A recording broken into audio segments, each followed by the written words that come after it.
You know the vibes. We are back. It's another week of the Hoop Genius podcast sponsored by NBA 2K22.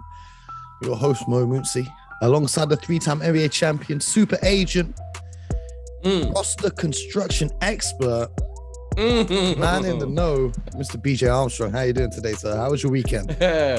Oh, man, it's beautiful. Man, I feel like I'm being set up right now for the week. I feel like I'm being set up. Oh, I know what it is. The Celtics won. That's why you're in such a good mood right now. I was Celtics. Just, BJ, I was just wondering about your weekend. I was wondering, did you have a good weekend? Did you have a chance to rest, relax, and maybe reflect on your statements about the Time Lord? Because the Boston Celtics, number one ranked defense in the NBA. I couldn't hear you. You cut out on me. What'd you say? Numero uno defense in the NBA. Time Lord comes up huge with 5 blocks in the win against Kevin Durant and Kyrie Irving's Brooklyn Nets. Are you ready to admit that Robert Williams is an elite defender yet, or we're gonna have this dance again? To be determined. Let's keep watching. But I will say this. The Celtics, they looked great today. They really did. And Mo, that was one of the better regular season games I've seen. There was a sense of desperation. There was a sense of urgency. Every possession counted.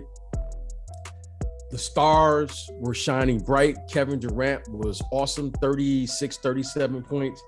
And we got to tip our hat to Mr., Jason Tatum. He was tantalizing, sensational, well, riveting, whatever you want to call it. He was incredible tonight. And how long I've been telling playing you, a nice brand of basketball. How long have I been saying post All-Star break Jason Tatum is a different animal? Everyone in the show in Sky Sports thought I was crazy when I said post All-Star break Jason Tatum. Well, we still think you're crazy. I am crazy. I am crazy, but you know what else is crazy? Having the best defense in the NBA. Yes. Holding opponents to the lowest field goal percentage in the NBA, the best point differential since January the 1st, the best point differential in the Eastern Conference for the whole season. They've won 10 straight games against teams currently in the playoff picture. Jason Tatum went off 54 points. Listen, we talk about all these guys, Trae Young, Luka Doncic. Jason Tatum is right up there with them. The Brooklyn Nets have lost 17 of their last 20 games. They needed a win tonight to get their season back on track. Katie and Kyrie are both playing. And guess what? Jason Tatum said, no, sir, the 4th 50-point game of his career, tying Larry Bird for the Celtics record. Just for the record, I don't like comparing them historical guys because the game was so different. Scoring 50 points back then was very different. Scoring 50 points today. But I digress. The Boston Celtics, BJ Armstrong. The Boston Celtics. Mo, I'm going to let you have your day in the sun. So I'm just going to sit back. Okay. I'm going to let you say it. I'm going to let you say it. I'm going to let you go. Go. No. I'm not going to say it because my day in the sun is yet to arrive. You have to say it now. My day in the sun is yet to arrive, BJ. My day in the sun will be arriving this June when you and I are in Boston. No. Yes. They're not deep enough. They're not deep enough to do that. But I like what I see. They have the best defense in the NBA. They're starting 2 guys that can cook. I'm going to tell you what. I'm going to tell you what their starting 5 reminds me of. Remember when they would put Andre Iguodala? They would have Andre Iguodala, Clay. Yes, death lineup, Steph, Golden State Warriors. Whatever, is that what they call it? Whatever. That their starting 5. That's what it reminds me of. Literally, they can switch all positions, and everyone's good. Like, I mean, it's crazy to say this. Marcus Smart has no problem guarding bigs.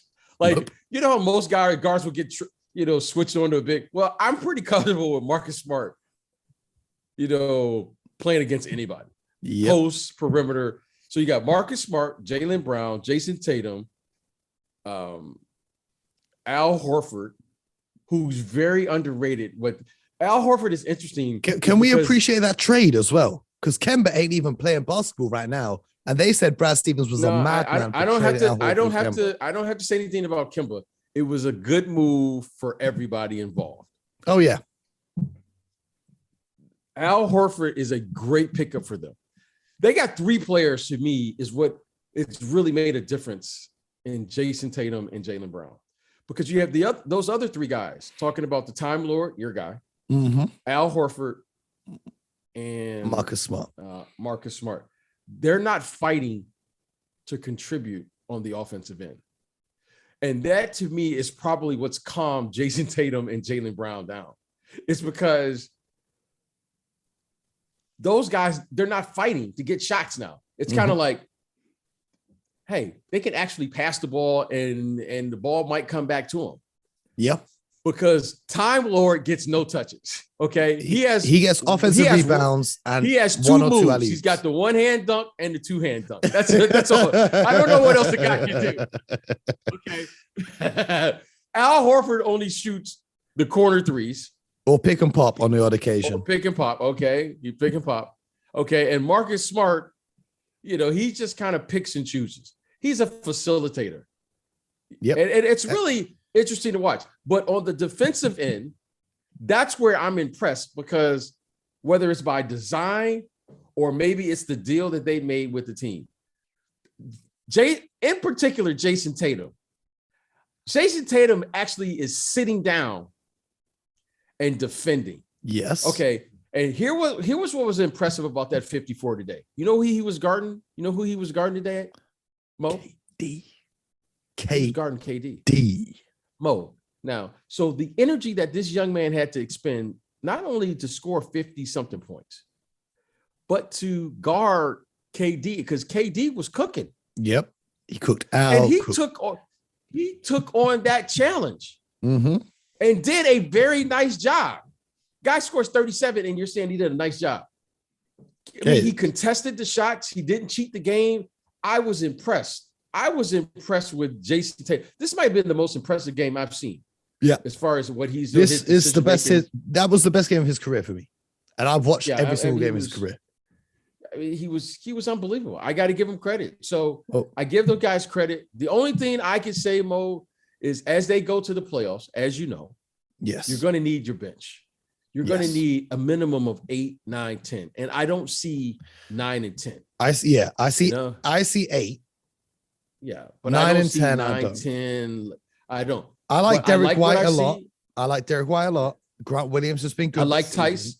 I like Tice. Yeah. But then Pritchard plus another body, I don't see. But I like what I see. I'm going to roll with this. I think they are in the upper echelon of the conference. I really do. I feel with the right matchup, I feel they can win. Are they contenders to win the East? I don't think so this year. Who do you have winning for the record? Still Milwaukee, or you switched to Philly? I'm gonna stay with Milwaukee. I'm gonna stick with Milwaukee, but I'm gonna tell you, Philly has my attention. Yeah. And out of respect to Miami, I have to, because they've been the most. They're in first place. They're the most consistent. I'm not disrespecting the Bulls. I just see some holes in the Bulls that are of concern to me. Yeah. In a playoff series, especially screen roll. They don't have the experience that a Miami or a Milwaukee has. Yeah. That's the other factor. Miami looks great, but the Philadelphia 76ers have my attention. And Mo, I'm really concerned, provided they're healthy. James Harden didn't play last night.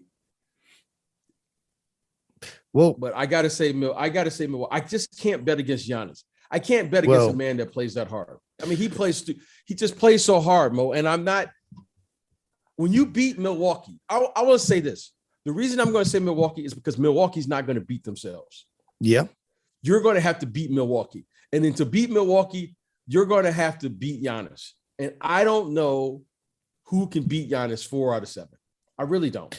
Neither do I. But I don't see a team right now who looks like they can beat the Celtics 4 out of 7 times. So I guess we're going to have to wait and see. They started the season 18-21, and then Marcus Smart called out his team. Ime Udoka said they're not tough enough. They need to look in the mirror. Now they've got the best defense in the NBA. So that's enough Celtics talk. I'll be back on another episode to gloat. But we've got to talk about the other end of the spectrum, because the Brooklyn Nets, in all fairness to them, they hug around in this game. And I said in the studio that they could end up being the operative part of this sentence, the best 8 seed ever, if they can figure it out. Kevin Durant and Kyrie Irving, they can hang around in any game, regardless of the other 3 guys that are on the court with them at any given time. And if, this is a big if, Ben Simmons actually ever returns and meshes well with a team, I wouldn't want to face them in a first round series. KD's capable of winning 2 or 3 games by himself. What are your thoughts on the state of the Brooklyn Nets, given that Kyrie can only play 7 more games in the regular season with the team? They are currently sitting in 9th place, which is good enough for the play-in. They're 1 game below 500. They're on a 4-game losing streak. And if we look at their upcoming schedule, they've got to play the Sixers, they've got to play the Mavs, they've got to play the Jazz, the Grizzlies, the Heat, the Bucks. And of course, they've still got some easier matchups. But what do you make of the Brooklyn Nets? Mo, I'm just going to boil it very simple. I am intrigued by what I see on paper. I'm curious. I'm curious to see if it can work. My instincts tell me, Mo, once I see a player who hasn't played, Mo, I can't forget how difficult, how hard it is to go out there and play and perform. Working out, I don't care what he's been doing. At this stage, I really don't care. He can work out 20 hours a day. There's nothing that's going to prepare him for what we just saw a man score 54 points. There's nothing going to prepare him for that. He can't be in that level of conditioning. So it doesn't really matter. What matters is the following. I'm intrigued, provided they can get this all together. Yeah. This guy, Kyrie Irving, he can't even play in the home games. Kevin Durant is just coming back. I think it's unfair. It's so unfair. Kevin Durant comes back from injury after injury, proves that he's superhuman, and for some reason, his team just can't get it together around him. Well, I'm gonna tell you, Mo. I'm gonna tell you, one of the most undervalued thing in this league, Mo, and I'm telling you, that's the one thing I've studied. You don't win in this league by accident. You just don't put a group of guys together and win. That's why they call it a team. Yeah. So okay. One thing I was thinking about, just on this same note, is when you look at all the recent champions, right? Giannis on the Milwaukee Bucks, Fred VanVleet, Pascal Siakam on the Toronto Raptors, Draymond Green, Golden State Warriors. These are all guys that were drafted, but no one expected them to be stars. These were guys who have far outperformed what you would typically expect from their draft position. Maybe Giannis, fair enough, whatever. But that's one thing about the Nets is they just signed 2 big free agents and then just got a bunch of guys for the minimum. I like Cam Thomas, who they picked up in the draft, but I hear what you're saying. They've just brought together a bunch of guys. Mo, okay. If you're going to win championship, the very first thing you have to do, Mo, is compliment what your best player does well. Okay. When you have Kevin Durant won in Golden State because why? They were very versatile. Kevin Durant started out at the 3. He could slide over to the 4. At some time, he would slide over to the 5. Mm-hmm. Think about this. Kevin Durant, if he's your best player, if your team isn't maximizing his versatility, then what's the point of having a guy who's 7 feet? He's 7 feet. Mm-hmm. He could play the 1, the 2, the 3, the 4, the 5. Now, when you look at this team right now, Bruce Brown was playing Bruce Brown. This is one thing. You call him Bowen every time. And I wish that they had Bruce Bowen because he, in his prime, would really help his team. Think about this now. So you got Kevin Durant, but Bruce Brown is playing literally the 4 position. Yeah. The most undersized Andre Drummond. How does Andre Drummond, no disrespect to him, and Bruce Brown, how does that complement your best player? Just think about what I'm saying here. Nope, I hear you. Now, Kevin Durant is so good, he can still make it work. That's how good he really is. Bruce Brown, Andre Drummond. KD could put me and you out there with him, and he can still look He's good. that good. He's that good. But if you're going to win and maximize him and Kyrie Irving, then you have to build the team around those two so that you can maximize who they are. You can't. I love Seth Curry. But what does Seth Curry do for those guys other than space the floor? Because somebody's got to stop somebody. And I know this. I'm watching the game. Jaylen Brown has an advantage over Kyrie Irving and the other kid, Seth Curry. Yeah. So now I got Kyrie Irving guarding out of position. I got to double team and compromise my defense, which gets them in a scramble. Yep. Oh, and is that why Kevin Durant now is trying to block shots? Because he's trying to compensate for what he knows. You got Bruce Brown. KD's getting in foul trouble. This is what I'm saying. So when I see the game, I see these two magnificent players. I see what everybody else sees.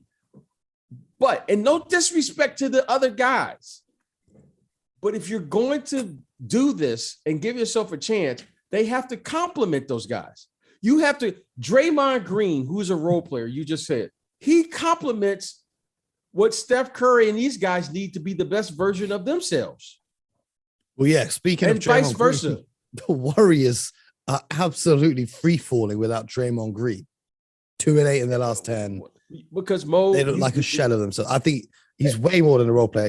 You can make a case of him being the most valuable player on that team. Mo, okay. Here's the thing. Mo, we make so much out of offense, right?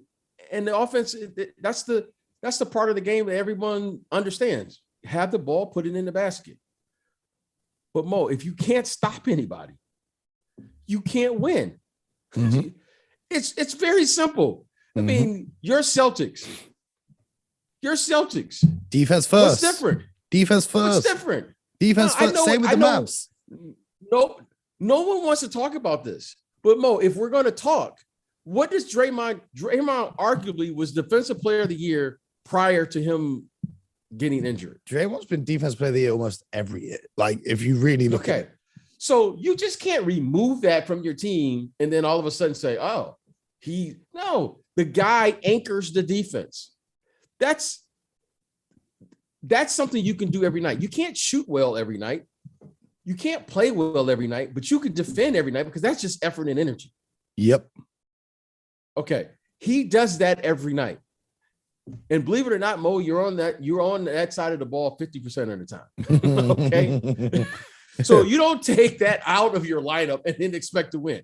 This is they will be fine as long as they can find someone that can defend or put it together. Because right now they're having trouble defending. Yeah, they just need them back. There's no other way. That's it. They just need them back. And I don't know about James Wiseman. I don't see him coming back before the playoffs and being ready to play playoff basketball, having very little experience. He's not played many games since high school. But speaking of teams who can get it together, we're in the studio today, not only for Jason Tatum's masterclass where he walked off the court as the best player in the arena. Yeah. Stop it, Mo. Yep. Stop it, Mo. Yep. Stop it, Mo. Yep. Stop it. Yeah. I just want to point out before we move on, KD and Kyrie, 4 turnovers in crunch time. We'll continue. That's fine. Anyway. That's fine. Anyway, we also covered the game live on TV between the Milwaukee Bucks and the Phoenix Suns. The Phoenix Suns being without Chris Paul, Devin Booker, and Cameron Johnson. They gave the Milwaukee Bucks a scare. Now, I said before the game, I'm worried if Milwaukee lose this. Phoenix came out hot, and the reason why I was worried is Milwaukee lost the game. We spoke about this previously on the show. They lost the game to the Brooklyn Nets, who didn't have Kyrie or KD a week or so, 2 weeks now, maybe. And if they had lost to this Phoenix Suns team, it would make me just feel like, okay, they're the reigning champs. We all know they can do it. And they were just waiting for the playoffs to turn on the switch. Thank the Lord for that 12-4 run down the stretch. Chris Middleton bailing out Giannis, who fouled out. Drew Holiday came alive in the fourth quarter. I think he had 16 points in the fourth. That final 2 minutes, 3 minutes of play showed some real championship integrity. Same way in their recent game against the Miami Heat, their run in the final 4 minutes of the fourth quarter showed real championship integrity. But what showed championship integrity also was the Phoenix Suns' ability to be in that game, cause real problems without their two best players and one of their best role players. They did it with their two bigs, causing lots of problems for Giannis. But do you think that that game has made a real statement to the rest of the league for Phoenix, saying, look, we're down our main two guys and our best shooter, and you still can't mess with us? I want to give a shout out to one of my favorites. And I want to give a shout out in respect to this and say this about the Phoenix Suns today. Last year's team is not this year's team. Yesterday's the team. ante just went up. The ante just went up, Mo. Shout out to Fat Joe. Shout out to Joe Crack. Last year's team is not this year's team, Mo. The ante just went up. Now, we don't get any moral victories here. But let me tell you something, Mo. That team, the Phoenix Suns, they are improved. They're deep. They got a system of play that they know they can play with and with anybody. Mm-hmm. They're missing their lead guard, all-star. Yep. Arguably the best leader in the entire NBA. Arguably. I got him up for Coach of the Year this year, Chris Paul. And then you take away Devin Booker. Their best scorer. And you take away the other guy, Cam Johnson, who just had 38 points. Their best shooter. The game before. The best shooter. Third in three-point percentage this year in the NBA. Okay. Now you take this to me, just let me know, and they're telling the rest of the NBA, we're better this year. Much better. Now, we got to have Fat Joe at the game. Because Joe is spot. When I was watching the game today, that's all I kept thinking. This is a different team. This is a different team. Now, there aren't many teams out there that can match the physicality of the front court. They've added just really Giannis. They matched it today. They added 14 foot of height. They matched the physicality of the game. Think about that. Yep. Now, Chris Middleton was sensational. In his bag. In his bag. Drew Holiday, I got nothing. Those guys, okay. Well, you know in all fairness, though, Drew Holiday was horrible offensively until the fourth quarter came along. Well, but that's when the primetime players show up. Oh, but what I'm saying is they did a good job against Drew Holiday. They did for the first three quarters. I'm saying. Mo, I like Cameron Payne. I like Biyombo. I'm gonna tell you, DeAndre Ayton, JaVale McGee. I like Bridges the most. Bridges. That Bridges kid came in the second half. He was really making did plays. a nice job. Making plays for his teammates. Shots. They played well. They defended. They matched the intensity of the game. Mo, I'm telling you, the NBA should be concerned. The rest of the league should be concerned about. And they did this, Mo, on the road. Yep. I'm going to say it again. They did it on the road, which we all know, Mo. This isn't the bubble. Yep. They did it on the road in a hostile environment. Yep. National televised game. That's their first time back there. That's their first time back there since Giannis put 50 on him to win the finals. And if I'm that team, I'm upset that we lost, as they should be. They had every chance to win that game. You don't make any exceptions. You don't get any consolation prizes here. But I'm telling you right now, if you were scouting that game, I got to say it one more time because it feels good. I was thinking it, Mo, all day. Talk to Last year's team is not this year's team. the ante just went up because you're going to have to be better than the Milwaukee Bucks last year to beat this team. And I don't think the Milwaukee Bucks are better than they were last year. I don't think the Milwaukee Bucks are better, Mo. When those guys are back, and if everyone is all healthy, the Phoenix Suns, they're the deepest team. They may not have the best player per se, individual player, but they got the best team. They got the deepest team. And they play a blended brand of basketball. They can play fast. They can play slow. And the big fella, if he shows up like he did today, Ayton, Mo, I don't see anybody, and I'm saying this right now, I don't see anybody beating them in a 7-game series. I agree.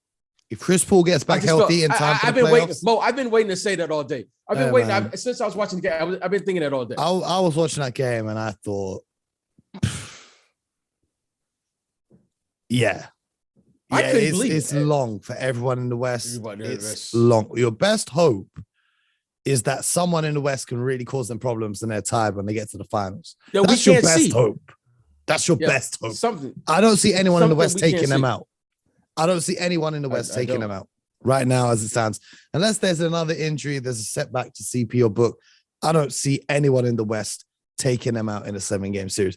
I think some teams could cause them some trouble, but I don't see any team winning 4 games out of 7 against them. It's going to be interesting. The playoffs are wide open. Both conferences, the play-in is wide open. New Orleans look revitalized. Have to give them some love. They're looking amazing. They're looking like the Lakers ain't safe. The Lakers had a good win on Friday night against the Warriors. LeBron had 56. We can talk all day about how amazing LeBron is, whatever. We got to see them do it in the next game and the next game. Come on, you're not going to play. We all know LeBron gets extra fired up for Golden State. We got to see what happens in the next game. Also, the fact of the matter is, you're the LA Lakers. You're relying on LeBron James to score 50 to win you a regular season game to try and stay in the play-in. I think that's absurd. Like, LeBron's great. The rest of it, absurd. This week should be a good week, BJ. I'm looking forward to it. We got a bunch of great games coming up. And one thing I've noticed from the game so far, I don't know if you felt the same thing. It felt almost like a playoff atmosphere in both the games we covered on TV on Sunday night. It did. Boston Garden was rocking. I agree. And so was the Fiserv Forum in Milwaukee. The only thing missing was the 20,000 fans outside in the Fear the Deer National Park or whatever they used to call it in the NBA Finals. But it's really heating up. And if you want to be... Oh, go ahead. I was to say, Mo, you know what this really feels like for, the basketball fans in the basketball world, the basketball community. I think this is going to be one of the better, more exciting playoffs. Yep. In a long time. When was the last time a playoffs was this wide open? Yeah, I don't remember. I don't recall Mo, we're all looking to see who's the best team, who's the best player, who's the best this, and we all have our different opinions. But I'm telling you, Mo, I feel something brewing, something special is going to happen. I'm so excited.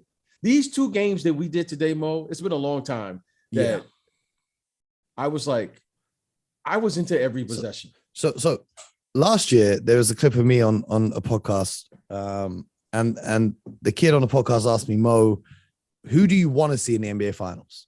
And I said, this was like way early in the season. I said, I want something crazy that no one expects, like Phoenix and Milwaukee.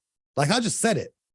I didn't really think about it. It was just the first 2 teams in my head. I said Phoenix and Milwaukee. And I did the same thing this year. I said, I want the Grizzlies and the Cavs. The Grizzlies looking like a real problem out west. The Cavs, unfortunately, Jarrett Allen's injured now. Not sure when he'll be back. That makes things a whole lot more difficult. But I would love nothing more, even if the Celtics don't win it, I would love nothing more than an unexpected team to win it. A team that no one's talking about contending. I would love nothing more than another surprise in the NBA Finals. I just want to see great basketball. We will. I just want to see great basketball. But you know what you need, BJ? If you're watching great basketball, do you know what you need to go along with it? You need a great basketball podcast every day on your airwaves. Therefore, you should subscribe to the Hoop Genius podcast, whether it's Apple, Spotify, YouTube, wherever it may be. Make sure you're locked in with us for the rest of the season and beyond. We're delivering you an episode every day of the week. breaking down the biggest and the best action from all around the NBA. So if you enjoy the show, please do leave a review and make sure you subscribe. It really helps the show.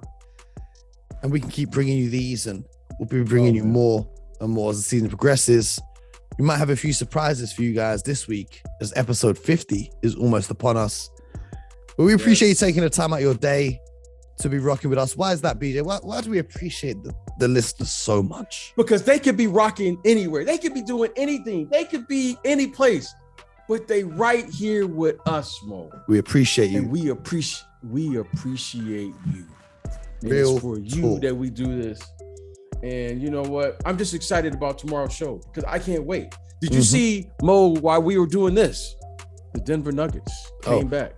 Nikola Jokic put up a historic stat line. He Don't get it started, Mo. We can't go over. 12 rebounds, 11 assists, 3 steals, 4 blocks. The only player to reach that threshold since blocks started being trucked in 1974. But that's going to be all we leave you with, because we'll be back tomorrow morning. Make sure you leave us a review, leave us a rating on Spotify, Apple Music, subscribe, tell all your friends about the show. The bigger we should grow the show, the more episodes we can do, the more guests we can have on. Oh, did I say special guests? I'm not going to talk too much. I'm going to wrap up the episode here. We'll see you tomorrow morning, nice and early. In the meantime, get buckets.